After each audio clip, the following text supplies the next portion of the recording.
सर्वेभ्यः सादरं नमस्कारः। आरोग्य चर्चा इसके चौथे सत्र में आप सभी छात्रों का हार्दिक स्वागत है। प्रिय छात्रों, जैसा कि हम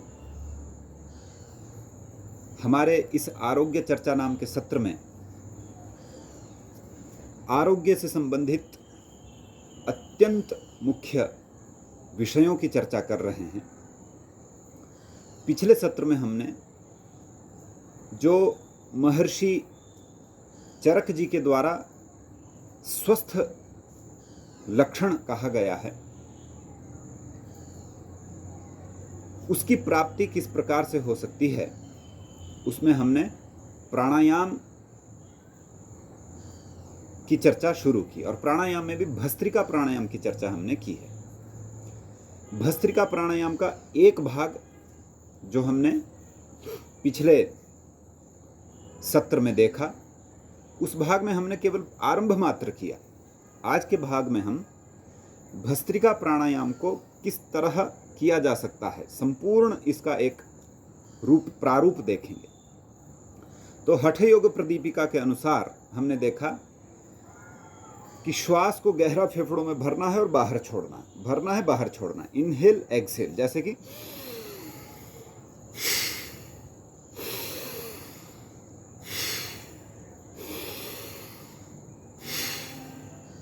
इसमें कुछ एक मुख्य विषयों को मुझे आपके सामने कहना है।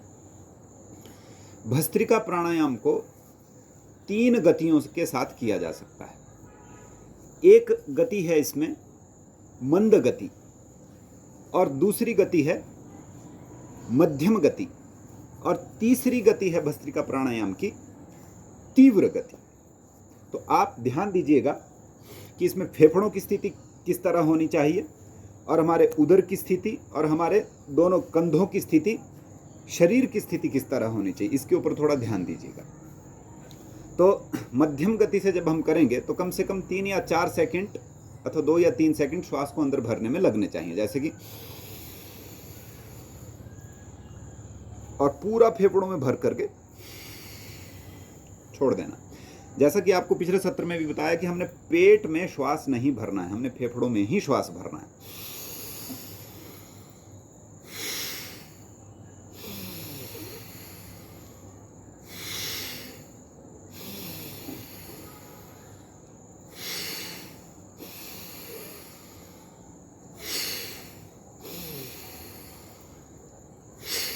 ये तो हुई मंद गति।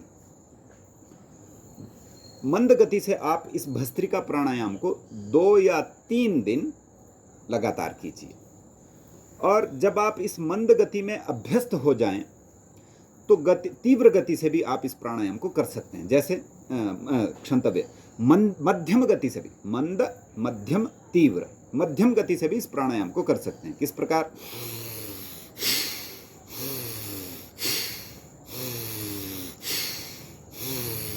पूरा श्वास भरा, छोड़ दिया, और ध्यान दीजिए कि जैसे जिस तरह श्वास मैं भर रहा हूं तो मैं पेट में श्वास नहीं भर रहा हूं, फेफड़ों में ही श्वास भर रहा हूं।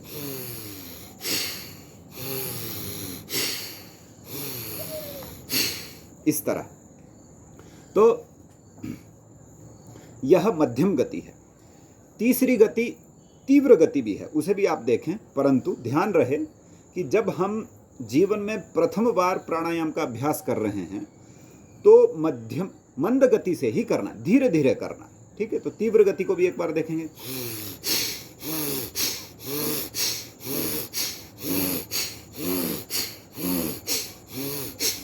तीव्र की कोई लिमिटेशन नहीं है, हम इसे और भी तेज कर सकते हैं, जैसे कि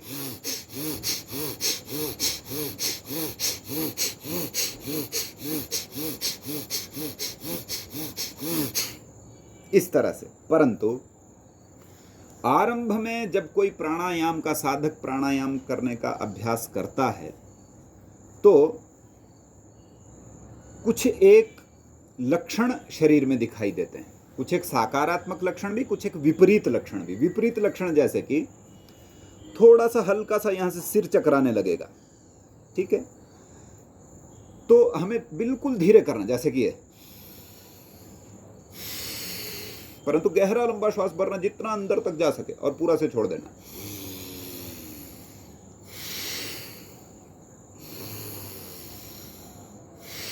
ठीक है। और फिर भी अगर ऐसा महसूस हो कि मेरा सिर बहुत चकरा रहा है और कोई समस्या, कोई कॉम्प्लिकेशन, कोई जैसे कि सिर चकराने के कारण मूर्छा का अनुभव हो रहा है, तो रुक जाना है। ठीक है, विश्राम करना है, थोड़ा रिलैक्स होकर के फिर धीरे धीरे धीरे शुरू करना है। एकदम से ही तीव्र गति अथवा मध्यम गति से नहीं करना, परंतु करना जरूर है। इस तरह भस्त्रिका प्राणायाम किया जाता है। अब इसकी टाइमिंग सुन ले आप, टाइमिंग बहुत जरूरी। पहले दिन आपको यह प्राणायाम सिर्फ 1 मिनट करना है। कितना करना है? 1 मिनट। 1 मिनट में चाहे आप 3-4 श्वास, कितने भी श्वास भरें छोड़ें, बस उतना ही करना है, अधिक नहीं करना। दूसरे दिन 1 मिनट बढ़ा देना है, 2 मिनट करना है। तीसरे दिन 3 मिनट करना है। ठीक है। इसी तरह इसका मिनिमम टाइम एक स्वस्थ व्यक्ति के लिए 3 मिनट और मैक्सिमम टाइम 5 मिनट है। 3 से 5 मिनट एक स्वस्थ व्यक्ति इस प्राणायाम का अभ्यास कर सकता है। ठीक है। इसके लाभ सुनिए। देखिए, 2 फेफड़े हैं, फेफड़ों का बड़ा योगदान है शरीर को स्वस्थ रखने के लिए और इस हृदय को स्वस्थ वायु को पहुंचाने के लिए, क्योंकि यह हृदय ही है जो कि समग्र शरीर तक स्वस्थ वायु को भेजता है। हमारे दोनों फेफड़ों के अंदर लगभग 7 करोड़ से ज्यादा छोटे छोटे छोटे छोटे छिद्र बने होते हैं, स्पंजाकार।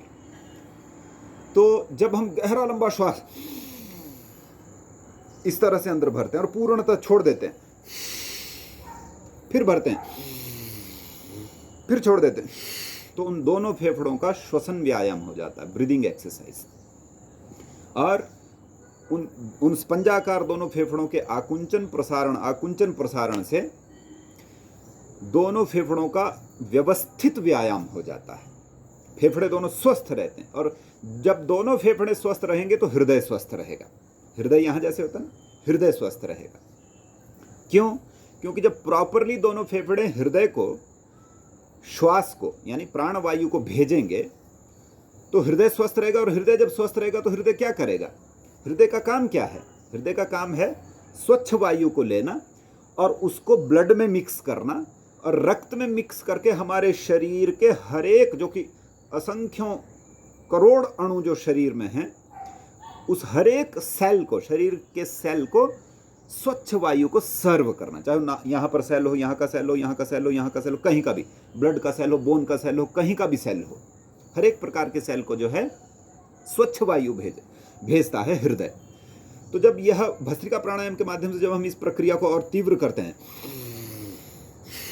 इस तरह, तो हमारा हृदय तीव्र गति से अथवा प्रॉपरली हमारे शरीर के हर एक सेल को शुद्ध वायु भेजता है। और क्या करता है?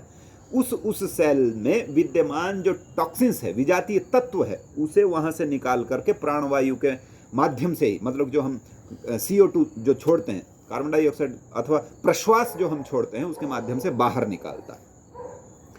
तो बस खून स्वस्थ है, शरीर की 8 धातुएं स्वच्छ हैं, समत्व में हैं, तो आरोग्य की प्राप्ति स्वतः ही होगी।